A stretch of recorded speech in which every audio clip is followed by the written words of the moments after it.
I left the old man behind. I left the old man buried when I came up from the water. I'd been crucified. I left the old for the new. Now I am cleansed, my strength renewed, to live for Jesus all of my days. And that is why I left it all behind.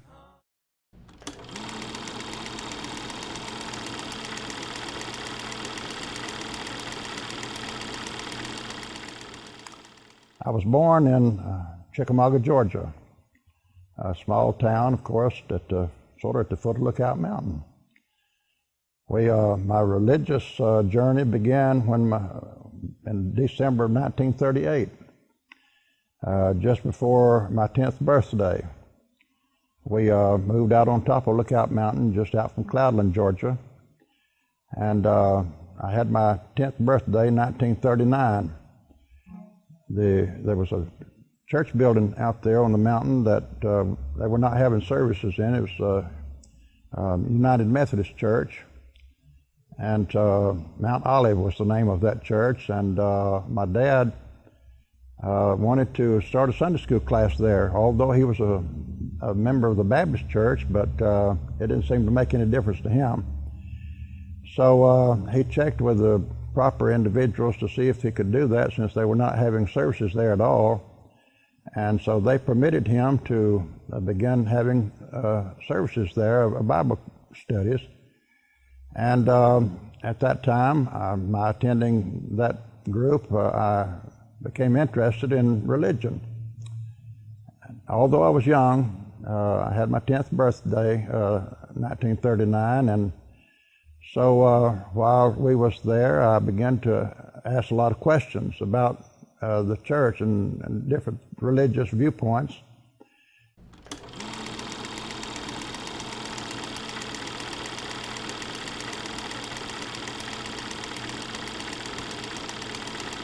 And the latter part of the year, I went out into the woods and gathered pine knots because my dad was making plans to go to Chattanooga. And I wanted to go up there and sell some of the kindling and have some money to buy a BB gun with. So on our way up there to Chattanooga, as we passed by the different church buildings, I was asking questions. What does this group believe and teach? I knew there was a difference because I'd heard the Methodist preacher that finally came down, a man by the name of Tally Crane from Lafayette, was coming into that United Methodist Church and before the summer months, and was over and was teaching, and he was teaching baptism by immersion. He was also teaching baptism by sprinkling, and my dad would say that baptism is a burial. He was a Baptist, of course, and they believed that. So on our way to Chattanooga that day, I was asking questions to my dad. What does this group believe? And to the best of his ability, he was telling me what they believed and all. And then he was telling me what the Baptist Church believed, because that's what he was a member of. And he made it very clear to me that the Baptist Church is really the Bible church. He even made the statement that John was a Baptist, and he baptized Christ, and that made a Baptist out of Christ. And so me being 10 years old, I thought, well, that sounds logical, because I knew about John the Baptist, and I knew, that we had heard a lot talked about him and preaching and everything. So I thought that made it right, and I thought these other churches, all of them, had to be wrong.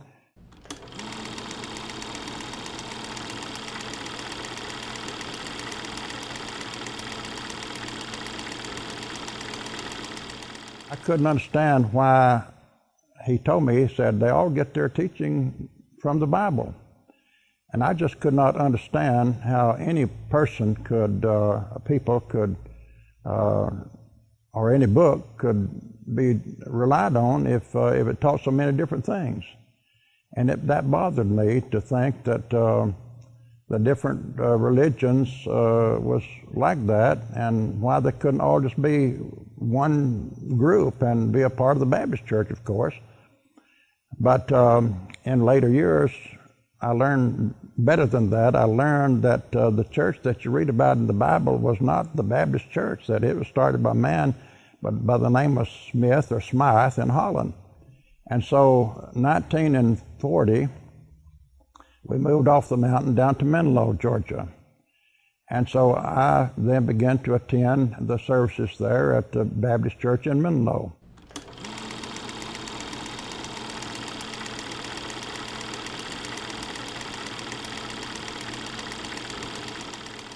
I had received my license to drive an automobile, and my dad had an old 30 Chevrolet car, even though he was not at home at the time, because I had brothers that were in the armed force.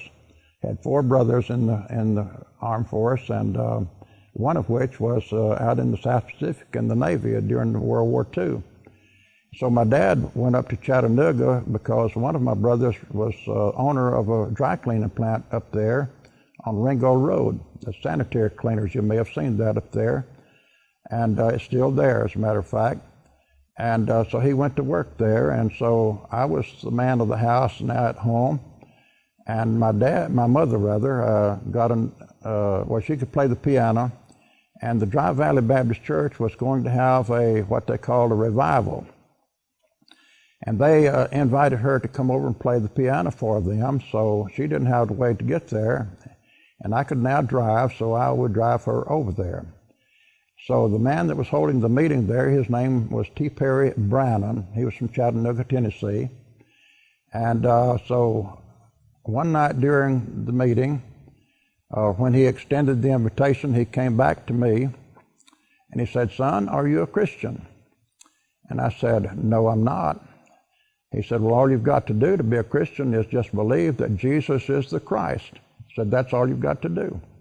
But he turned and walked off, went back to the front of the building, and I thought about what he said, and I thought, well, I must be a Christian then, because I believe that Jesus is the Christ.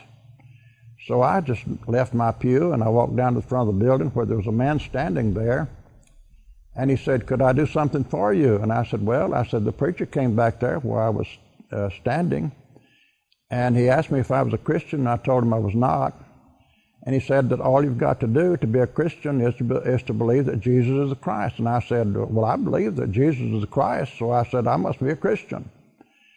So I stood there. There were several people that had moved down to the front and had bowed in front of the pulpit on their knees, seeking salvation evidently. And so at a period of time, they all got up, and they were asked to make a statement as to what the Lord had done for them. And they stated that they believed that Christ had saved them. So then they got to me, and the man asked me, said, "Do you have anything to say?"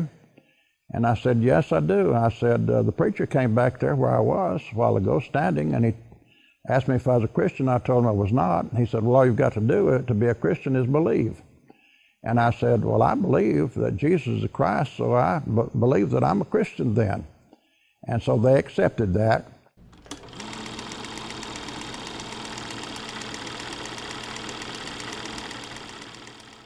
And the next morning she said to me, she said, "Tommy," she says, "I'm glad that you got saved."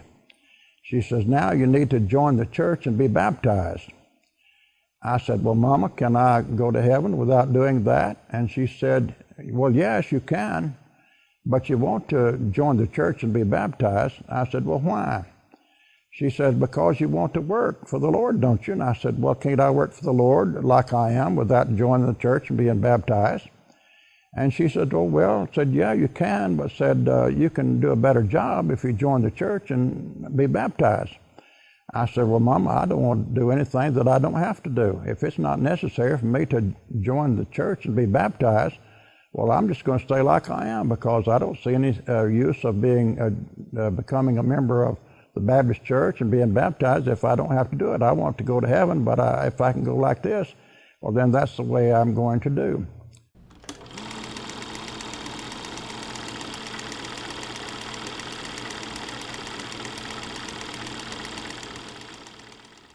So in 1947, I met my wife. Her name was Dewayne Smith, and I met her, and we began to date. And in the process of time, we were both working at Regal Textile in Tryon, just a short distance from here.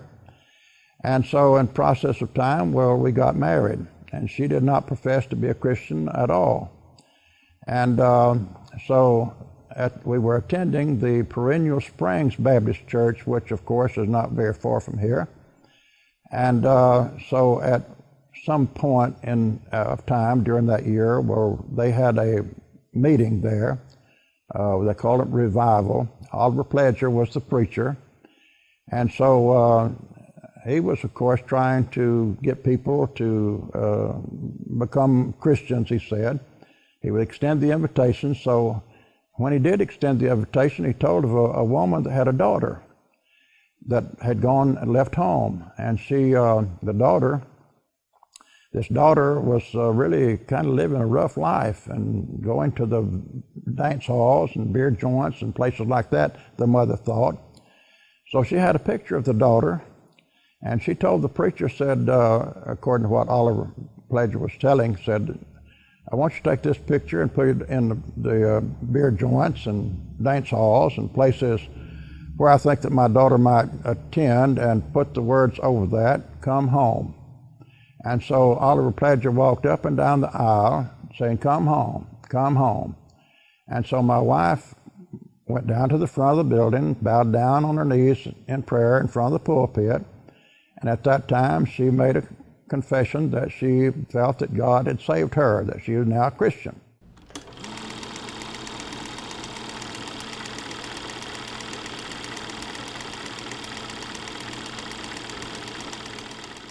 And so we went forward and wanted to join the Baptist Church by being baptized. And so they voted on us by raising their hands. He asked if everybody was in favor of baptizing us, that to join the church. Well, they raise your hand. And then he asked if anybody opposed to raise their hand. So there was people that raised their hand for us to join the church, but there was none that refused. So now then, the date is set for us to be baptized. So we were going to go, I believe they said, the best I remember, the third Sunday at 2:30 at the Barrington Creek. And so we were there for that occasion and was baptized. And after we were baptized, well, met back at the building. They gave us the right hand of church fellowship. Up to that point, we was not members of the Baptist Church. We claimed that we were Christians, of course, but we were not members of the church.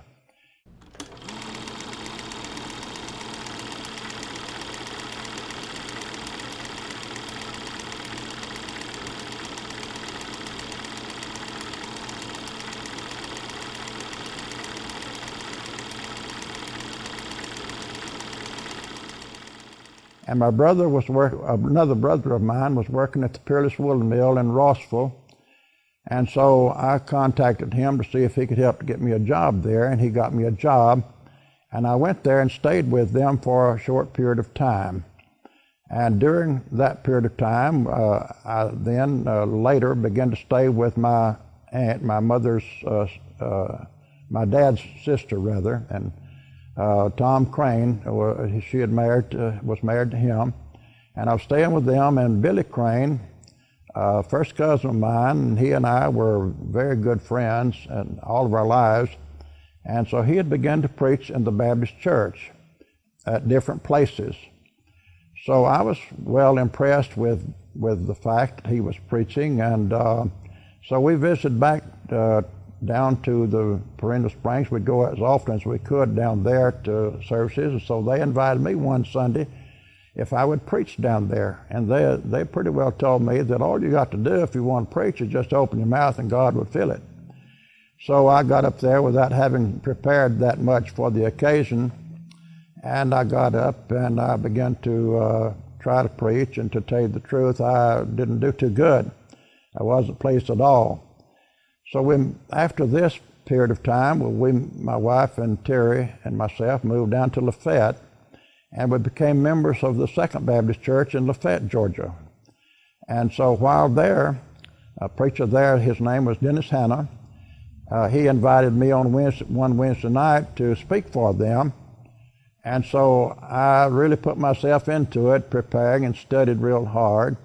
And so my topic that I was going to use was, be sure your sins will find you out. And so I brought the lesson for that group that night, and I was somewhat pleased. The people came around and shook my hand, said, you did good. And that, of course, encouraged me, a young man. I thought, well, you know, I kind of enjoyed that, and I decided now that I think I want to be a preacher.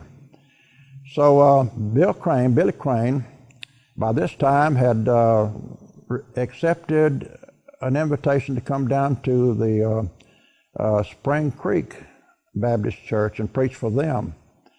And so in the process of time, where my wife and myself and Terry, we moved back to the Somerville area. And so we identified ourselves with the Spring Creek Baptist Church where Bill Crane was preaching, and I was taking every opportunity in the county to preach at different places in this area. And so not long after I had identified myself with the Spring Creek Baptist Church, I was licensed to preach. And so along about this same period of time, my daughter Yvonne was born.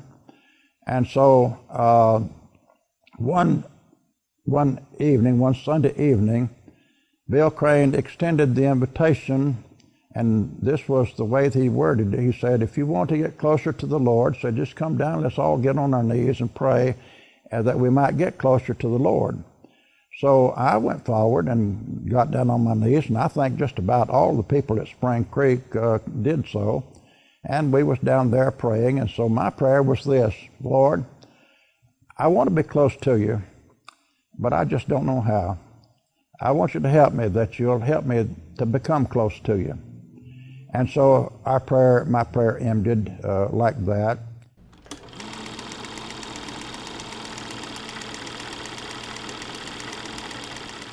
And I went on, and I had to work that night. That was on a Sunday night. I had to work. I was working the third shift at Regal Textile. So I got off from work at 8 o'clock that next morning and got in my car and was driving down the 27 highway, coming back from Tryon back to Somerville. And I turned my radio on, and I heard the announcer of WGTA make this announcement about the gospel broadcast that was going to be presented. And says the Churches of Christ is program, and the speaker is Cecil Williams, and these will be the speaker's views and not necessarily those of this station. Claimed that the Church of Christ made a profession that we speak where the Bible speaks and are silent where the Bible is silent. Well, I'd never heard anything just like that before, and so I listened to this man carefully, what he was saying. And he says, you can't find the Baptist church in the Bible, nowhere. He said, you can't find the Methodist church or the Presbyterian. And he called over a number of groups, and he said, you just cannot find that in the Bible. He says, I have an automobile. If somebody will come forward and show me their church, the Baptist church or Methodist church or Presbyterian, in the Bible, he said, I'll give them my car. Well, I thought that was kind of a challenge. And I thought, well, I'm going to go and see that man, because I believe since my dad told me that the John was a Baptist, he baptized Christ and made a Baptist out of him, I think I've got grounds to face this man. So I went down, met him here at this building where we're located right now on the outside. And so he came over and got in my car, and I said, I want to talk to you. And so he said, all right. He said, what about? And I said, you claim that the Church of Christ is right. And I said, and I began to tell him about the Baptist church, you know. And I felt like that he was kind of persecuting the Baptist church. And he sat there and listened to me for 30 minutes and didn't interfere at all, just sat and listened to everything that I said. So when I got through, I was ready to go home. He said, Joel, Mr. Broome, he said, don't you think that it'd be fair for you to listen to me now for the next 30 minutes? He said, I gave you 30 minutes and I didn't interrupt you. He said, don't you think it'd be fair for you to hear me out? And I said, well, yeah, I guess so. And so he started, and he took everything that I said. I want you to know he evidently memorized every word, and he just actually tore it apart. And when he got through talking and all, well, I knew that he had really said some things that straightened me out, because I didn't know this, you know. And so I didn't admit this to him, that I felt like that he did teach me something that I had not known earlier.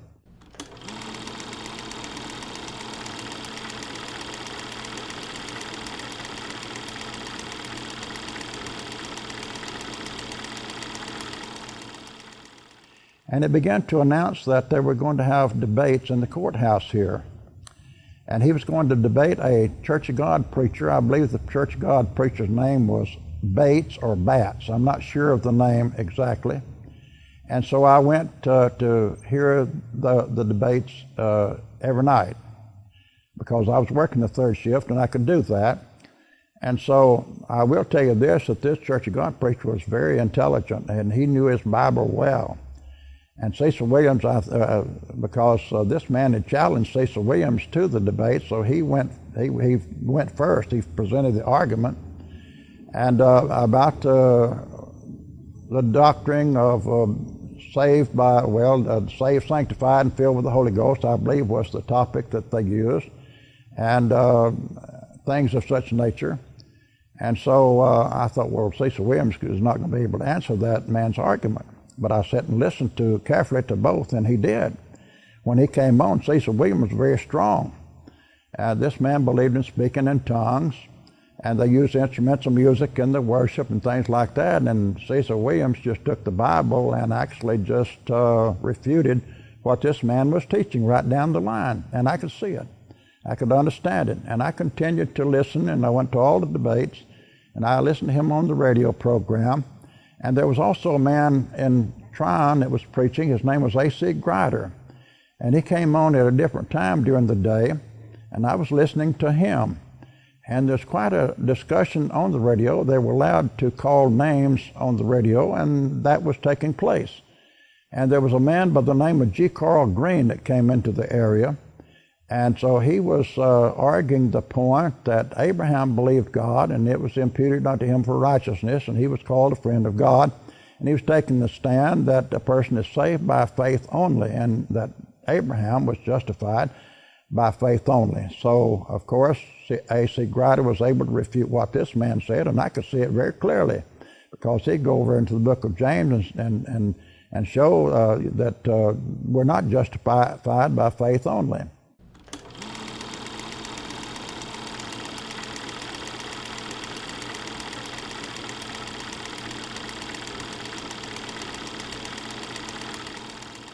My wife and I went out on Lookout Mountain to see if we could find a place. I'm not sure whether or not I had heard that there was a place out there or not, but when we got out near Mentone, Alabama, we saw a sign on the side of the road there that said Cove Road Baptist Church, and it was down a little old dirt road.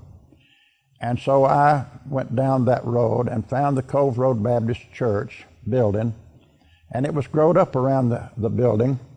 Had weeds looked like about 2 feet tall, I guess. And so I told my wife, I said, I don't believe they're having any services here at all. So I looked around in the area and saw a house a little ways off, maybe a quarter of a mile from there. And so we got in my car and we drove down there and drove in the driveway. And I went up to the door and knocked on the door. A man came to the door, and I introduced myself to him. And he told me his name was Dolph Johnson. And I told him that my reason for being out there was that I was looking for a place to preach, and that I was licensed in the Baptist church to preach, and that the building up there looked like it was not being used. And Dolph Johnson informed me that they had not had services there in a long time because they could not get a preacher. So I said, well, I'm available, and I'd be glad to come out here and preach for you all. And he said, well, I'm not sure that we could get anybody to attend. I said, my wife and I will go out and knock doors and see if we can find people that will come. So we did. And so I began to preach at the Cove Road Baptist Church. So to begin with, we was having a very small attendance. I'm not real sure just offhand how many, maybe 10.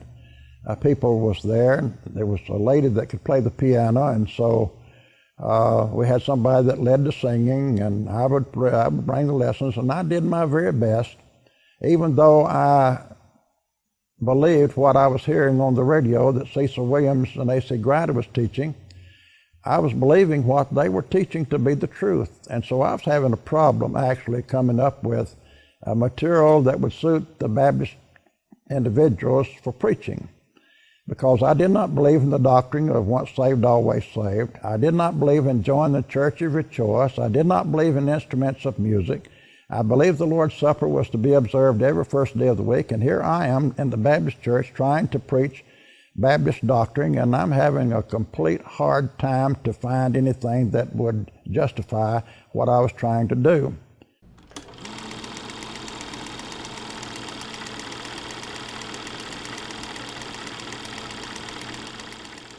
So one Sunday morning, while preaching there, I just got tired of the whole thing, and I preached my convictions, right straight forward. I said, you don't find the Baptist church in the Bible nowhere. I said, you don't find in the Bible where you take the Lord's Supper monthly, quarterly, or annually. The early Christians came together upon the first day of the week to break bread, Acts 20, verse 7. You don't find in the Bible where they use any instruments of music. The Bible tells us in Colossians 3:16, Ephesians 5:19, let the word of Christ dwell in you richly in all wisdom, teaching and admonishing one another in psalms, hymns, and spiritual songs, singing with grace in your hearts to the Lord. And I said, I don't find in the Bible where anybody ever joined the church. I said, the people that became Christians in the Bible, the Lord added them to His church.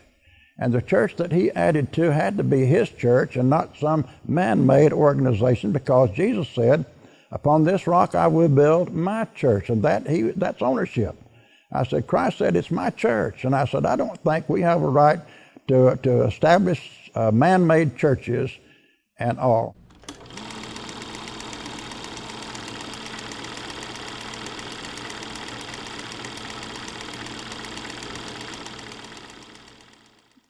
I kind of backed out over the process of time and began to soften up a little bit. And so they decided they wanted to ordain me for their preacher, because they had not, they were not in the Baptist Association. So they made contact with Spring Creek Baptist Church to see whether or not they would ordain me. And so, they were notified that they would ordain me to be a Baptist, what they call pastor. So Bill Crane met with me and gave me the Hiscox manual to study. He wanted me to memorize the 18 Articles of Faith. And so I took that manual and began to study it with the intent of trying to, take the Bible and take that and see if I couldn't match it to what the Bible says, but I couldn't find any of those things that was taught in that Baptist manual. I could not find that in the Bible. So I went to Billy Crane, and I said, Billy, I've taken this Hiscox manual and I've studied that, but I can't find any of the 18 Articles of Faith in the Bible. And he says, they're not in the Bible. Said they were taken from the Bible, though. Well, I didn't understand how that could ever happen if they're not in the Bible, how you could ever take anything from the Bible. But I sort of kept quiet.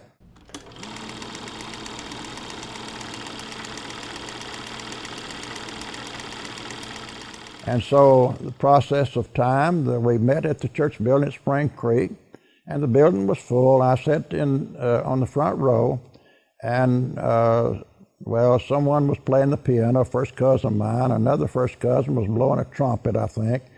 And I was thinking, because the presbytery had met in one of the classrooms back there, a bunch of preachers and deacons had.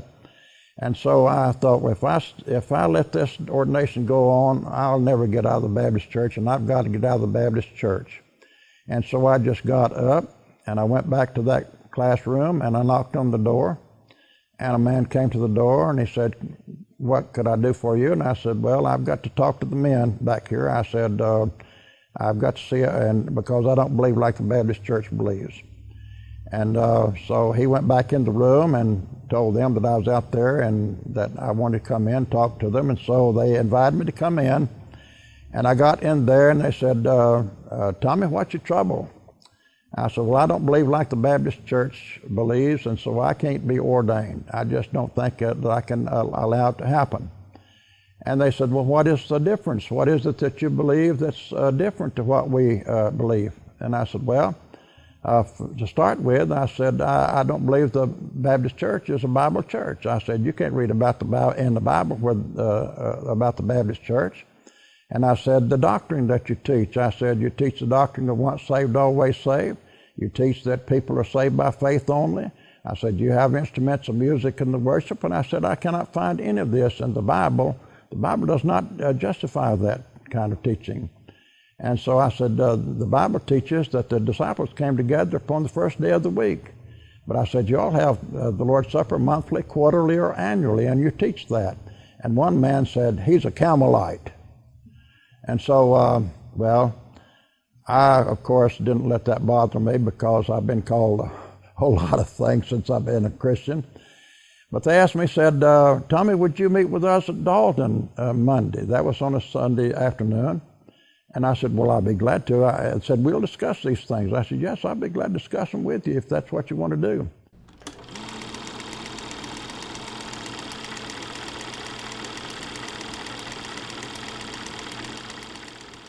So on Monday at the set time, at the set place, well, I met with them in a house, and they had both men and women there, and the room that we met in was just crowded. And so the men got together and they went on the outside and left me inside the room with all those women. And so one of the ladies spoke up and says, Tommy Broome, said, if you believe that you've got to be baptized in order to be saved, said, you don't believe in the blood of Christ. And so when she got through that, I was going to defend what I believed and taught on the subject, but I didn't have an opportunity because everybody began to speak at the same time. And I got a thrashing like you wouldn't believe, and this lasted for about 30 minutes. And then the men came back in the room where I was, that had been on the outside. They had been out there discussing what to do, I suppose. And so one of the men said to me, said, Tommy, said, we've decided what we are going to do. Said, we're going to withdraw fellowship from you. Said, we're turning you out of the Baptist Church. Of course, I asked him questions. I knew what it was all about, but I asked him, I said, well, what's it all about? And he said, well, you don't teach what the Bible teaches. And said, we're turning you out because of that. And of course, I knew better than that. I knew that I do teach what the Bible taught as far as that was concerned. So they said, we're turning you out of the Baptist Church, and said, you've been licensed to preach in the Baptist Church, and says, we want your license back. I said, no. I said, you're not going to get those licenses. I said, they were given to me, and I'm going to keep them. And so I kept the license, and in process of time, I met with, after this was over, I was on the square in Tryon in front of the big store there, the company store, the Regal store. And one of the Baptist preachers of the area that I knew met me there, and he walked up to me and he says, Tommy, he says, I don't like what I hear that has happened to you. And he said, I've known your mother and dad for many years. He says, I've always liked them, and said, I've always liked you. He said, we're having a prayer meeting Friday night at the Waterville Baptist Church.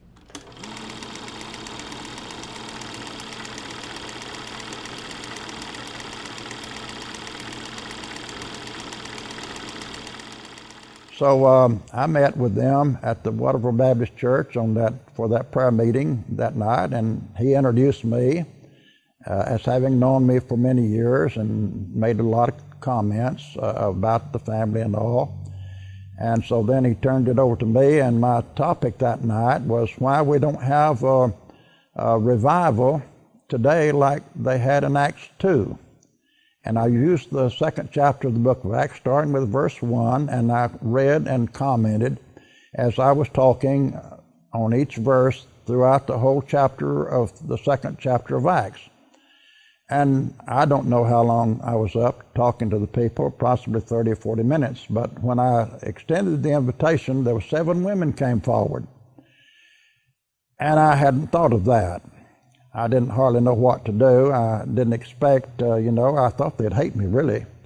for teaching a lesson like that, because I taught that baptism is for the remission of sins while I was teaching that. And I taught the principles that you've got to be a part of the Lord's church. And so I didn't figure that anybody would respond, and so I didn't know what to do, so I just went over and sat down and let the preacher take care of it. But after giving second thought to what I should have done, I should have walked over to those ladies and said, "Why tarriest thou? Arise and be baptized and wash away thy sins, calling on the name of the Lord." Of course, that's afterthoughts, after I had time to think a while. Well, they got up from there, and I don't remember what their comments was or anything, but anyway, I got out of there as quickly as I possibly could. After that period of time, it was a good while before I obeyed the gospel. My wife was not a member of the church, and I would discuss the Bible with her. I started out discussing the Bible with her, and it didn't set too well. It was an argument, to tell you the truth, because she was a Baptist, and she said, "I'm a Baptist and I'll die Baptist." And so I said to her, I said, "I'm just going to close my Bible, and I'm not going to discuss it with you anymore."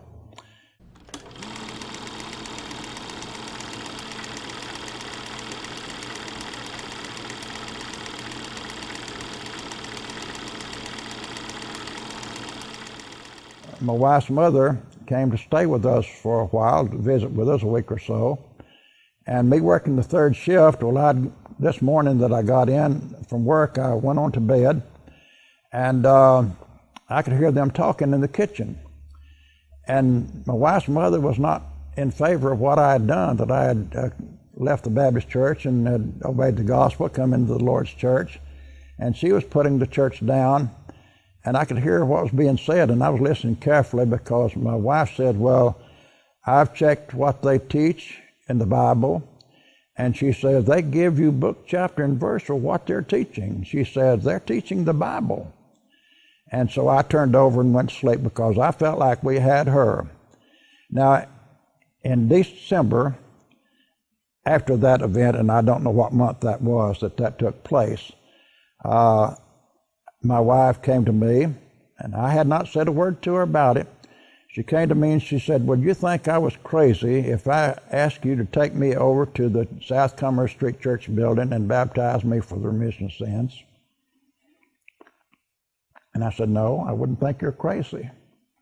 And so I brought her over here to this baptistry in this building, and she was the first person that I baptized after I obeyed the gospel myself. So I baptized her. I had been invited to preach at the Lyerly Church building long about that time, and then following that at Broome, Alabama, I preached for them, and was doing this on a regular basis. And my wife, of course, she has supported me in the work. And my first full-time work that I did was at Fairhope, Alabama. I moved down there and began to work with the church in that area. And from there, I've been preaching the gospel ever since.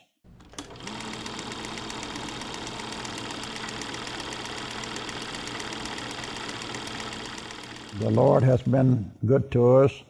I'm thankful for the things that the Lord has done. We have a family that's all connected to the Lord's church. My children are all members of the church. I have 4 boys and 1 girl.